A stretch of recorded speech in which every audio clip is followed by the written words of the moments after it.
Hi guys! Grabe, after ko mag-video, gumaan yung pakiramdam ko. Parang nabunutan ako ng tinik sa dibdib ko. Siguro kailangan ko lang talagang dumaldal, ano? Parang bumalik bigla yung ano ko, yung energy ko. Ano ba yan? Ano nyo naman, sobrang gulo. Kasi hindi talaga ako makapagligpit. So ngayon, magliligpit tayo. Nahin na natin tong mga labada ko.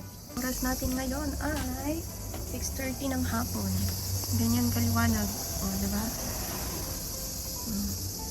Ito yung mga labada ko. Tara, umpisahan na nating mag-makeover ng bahay kasi too much na yung sayang sa oras ko, no?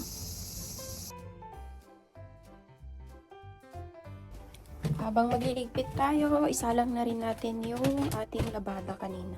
Diba? Ito yung labada na binabad ko kasi hindi ako masaya sa puti. Yung kapag matagal nang na-stock, nag-iiba yung kaya binabad ko muna siya bago natin labad. So, isalang ko lang po.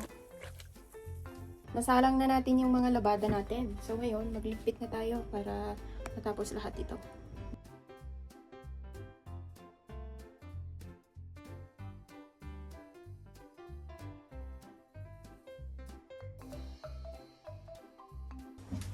Ayan guys, natanggal na natin yung tanggal na natin yung mga dapat iligpit na mga damit. Ayan, medyo messy pa yung table natin. Magwalis muna tayo. Grabe yung pawis ko. Para akong nag-workout, Katatapos ko lang walis, tsaka mag-vacuum. Winawalisan ko muna. Meron akong maliit na walis tambo. Tapos iba-vacuum ko siya. And then ngayon, magmamap tayo sa floor.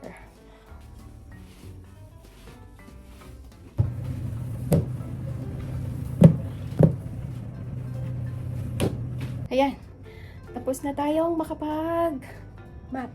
Time check, it's 7:30, 7:25.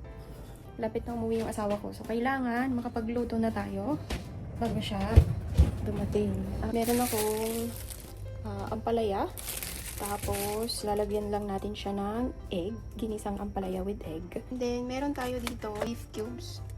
Okay guys, maglagay lang tayo ng aluminum foil dito sa ating air fryer.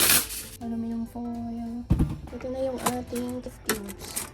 Isahog natin sa ginisang ampalaya. So, nasalang na natin yung ating beef cubes. Prepare na rin natin yun ang ating ampalaya. Hindi po kami nagra-rice. Hindi kami nagra-rice, kaya more on ulam lang kami. Prepare ko na yung ating lulutuin. Gigisa lang tayo ng ampalaya with egg. Ito na yung ating ginisang ampalaya. Cute. Ayan. There we go. And that, tapos na tayo magluto, maglinis. Ngayon naman, sampayin natin yung ating labada.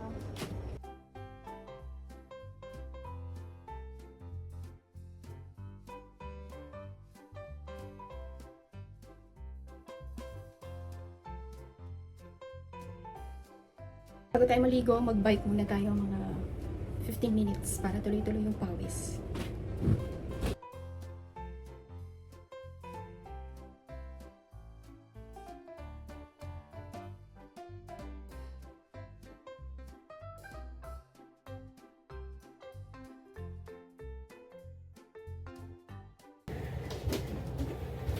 Five minutes lang guys.